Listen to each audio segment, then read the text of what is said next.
समझ पकड़ने के बाद न जाने कितनी बार इस एक वाक्य को सुना होगा कि कहाँ कुछ और ढूंढते फिरते हो, सब कुछ भीतर ही है, आनंद भी भीतर है, इसके अलावा मन की जो मौज की व्यवस्था है वो भी भीतर है, सुकून भी भीतर है, शांति भी भीतर है, भय और चिंता भी भीतर है।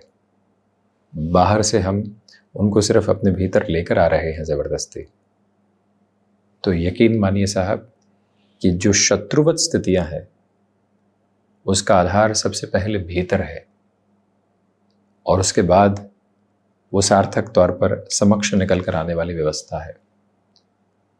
जब हम तुला राशि के महानुभावों के लिए शनिदेव के आगामी 6 महीनों के प्रभाव का विश्लेषण का पूरा एक आधार बना रहे थे, तो ये पंक्ति बारंबार सामने थी।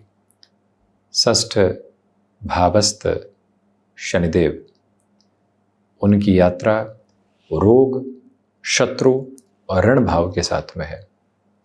इनकी चाल धीमी है और उसी अवस्था के साथ में जब षष्ठ भावस्थ शनिदेव गतिमान हो तो व्यक्ति को ये समझ लेना चाहिए कि आधारभूत क्रम में वो अपनी यात्रा के साथ में जिन जिन सॉल्यूशंस को लेकर आना चाहता है और सॉल्यूशन ओरिएंटेड बेसिस के साथ जो अपनी जर्नी को इवॉल्व करना चाहता है, उसका पूरा बेसफुल नोट यहाँ से सामने बनता चला जाता है।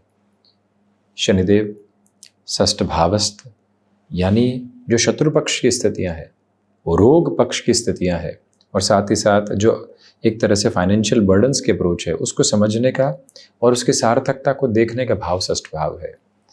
अब आप गौर कीजिए कि आपने रिएक्टिव होकर एंगर इश्यूज के साथ में आप होकर किसी व्यक्ति को कुछ कहा, वो शत्रु बन गया, तो ये स्थिति सबसे पहले भीतर से निकल कर आई।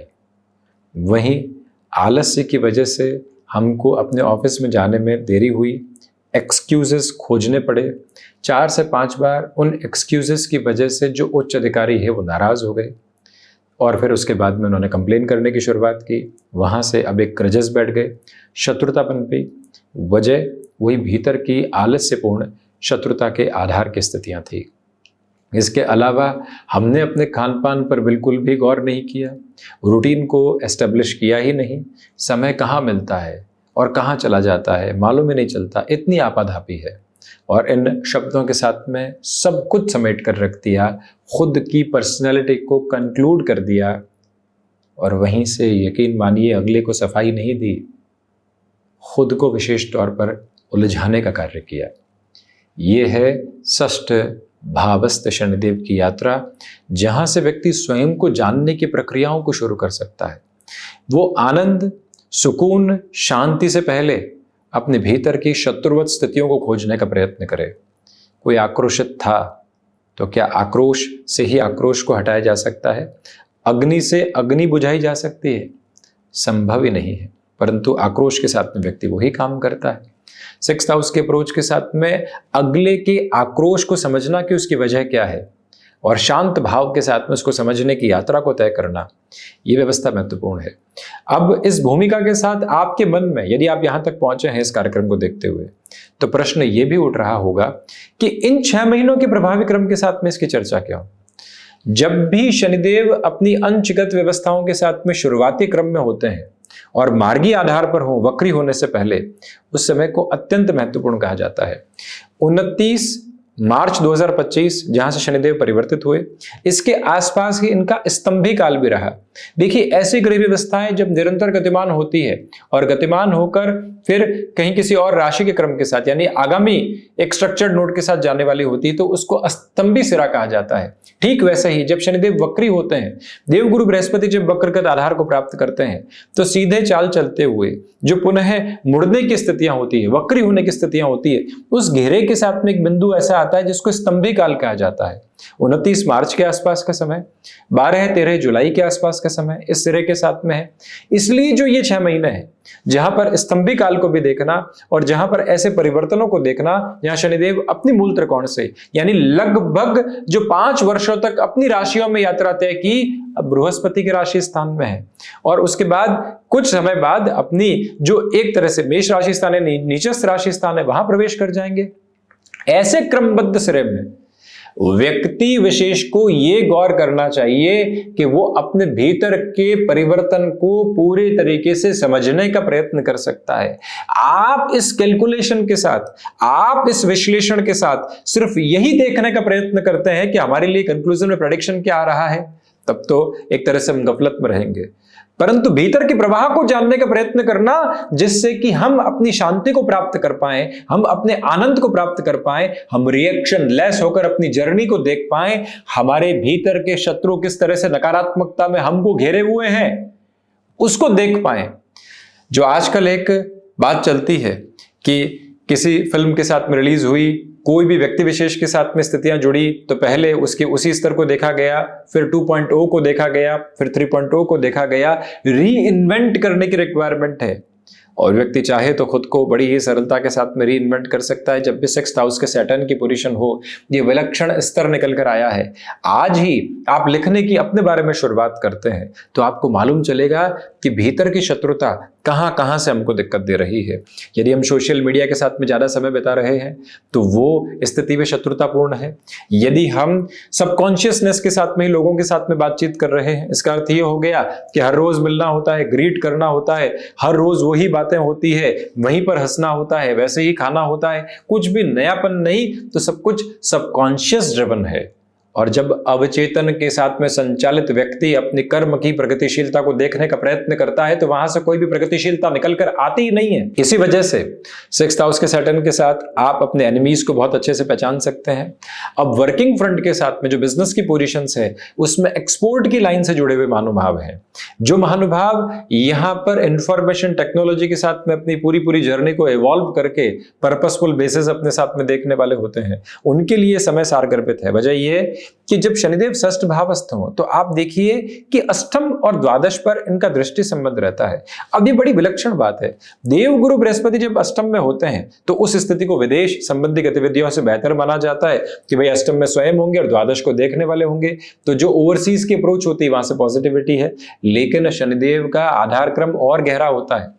उसके पीछे वजह क्या है कि तुला राशि के महानुभावों के लिए शनिदेव योग कारक हैं, चतुर्थ और पंचम का आधिपत्य लेकर हैं और उसके बाद में षष्ठ भाव में हैं जो कि प्रथम त्रिक है। वहां से शनिदेव के परिणाम अति उत्तम, अष्टम को देखते हुए, द्वादश को देखते हुए और सबसे महत्वपूर्ण गतिविधि पराक्रम को देखते हुए यानी 3rd हाउस की पोजीशंस को देखते हुए।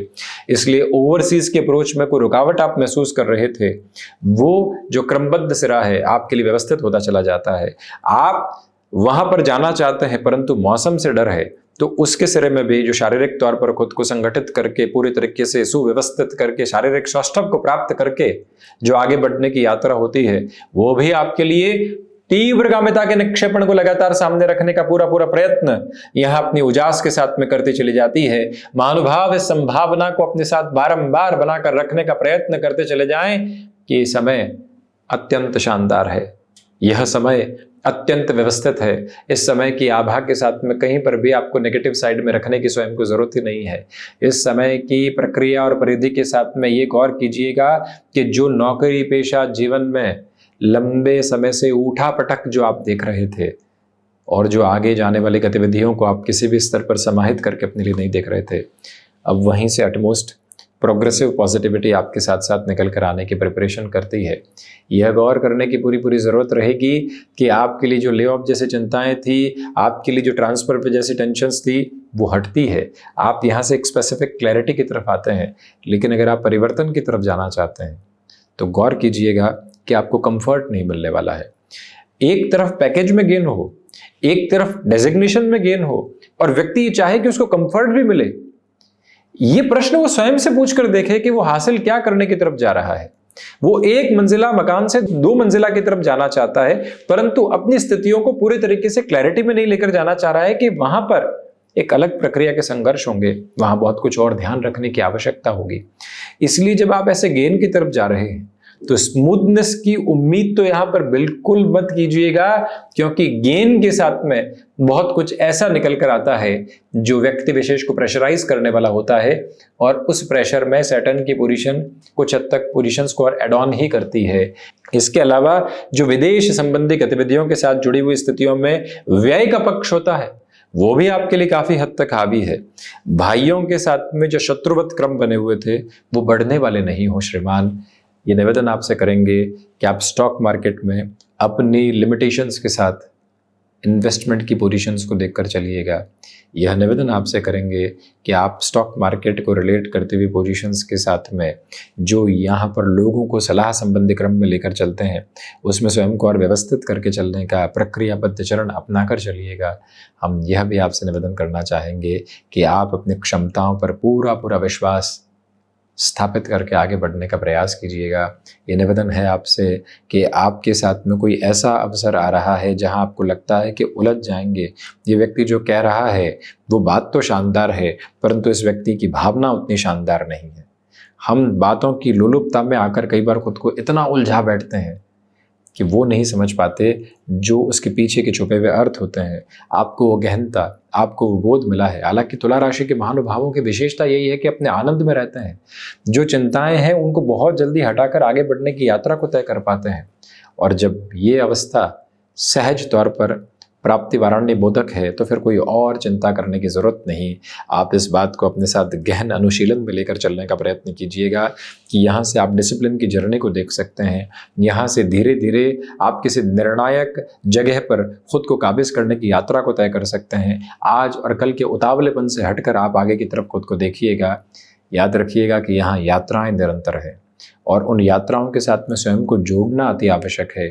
तो वहीं पर कंफर्ट की अप्रोच को बिल्कुल भी आप अपने लिए यहाँ पर सोचने वाले नहीं रहें।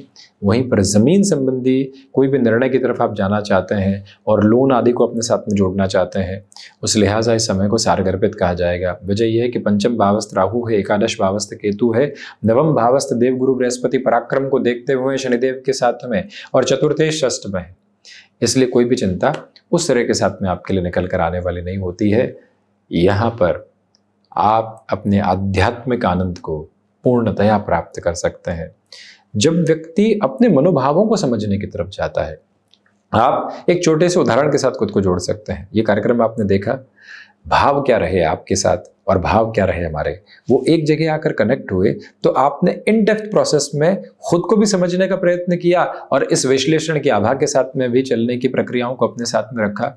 जो बात आपको लगी यहाँ से काम की थी, उस पर गहन मंथन किया। ये तो बातें रख दी गई, आपने अपने कंक्लूजन के साथ में इसको जोड़ दिया, तो जो हमने कहा वही आपके लिए निर्णायक अवस्था हो गई। परंतु जैसे ही आपने अपने मंथन को वहां जोड़ा तो आपको ये मिला कि ये व्यक्ति जो बात कह रहा है इसके साथ में ये बात भी जुड़नी चाहिए थी। इसका गहन बोध वहां तक नहीं पहुंचा है, परंतु मैं इसे सोच पा रहा हूं, तो वो आपकी और इन डेप्थ अप्रोच हो गई, जिसके साथ में आप ज्योतिषीय आधार पर चल सकते हैं।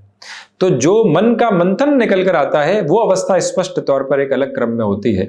जो व्यक्ति 10+2 के साथ चल लेता है, ग्रेजुएशन के साथ चल लेता है, पोस्ट ग्रेजुएशन के साथ चल लेता है, उसके बाद PhD जैसी अप्रोच निकल कर आती है कि अब जिन्होंने सिखाया उनकी यात्रा यहां तक, इसके बाद में इस विषय को आप कुछ नया दो, अब वो यात्रा आप तय करो। उस यात्रा के साथ में आप सारगर्भित तौर पर रहिएगा और ये और कीजिएगा कि ये समय आपके साथ जुड़े हुए आनंद का है। जिस कार्य में है उसमें भरपूर आनंदित करने वाली अवस्थाएं हैं, जहां मौजूद हैं वहां लोगों के साथ में जुड़ाव भरपूर रखिएगा। आप देखिएगा कि ये कनेक्ट आपको कहां से कहां पहुंचाने की यात्रा के साथ लेकर चलता है। शनिदेव की यात्रा अद्भुत है, प्रवाहमान क्रम के साथ में अत्यंत बेहतर है। जीवन इसी तरह से मुस्कुराहट को बिखेरता रहे, निश्चल आभा के साथ में चलता रहे। इस यात्रा के साथ में बहुत कुछ नया आप लगातार देखने की प्रक्रियाओं को अपने साथ संचालित करते रहें। यही कामना हम बारंबार करते हैं। कोटिशः आभार, और इस चर्चा को यहीं विराम देते हैं। हृदय से धन्यवाद।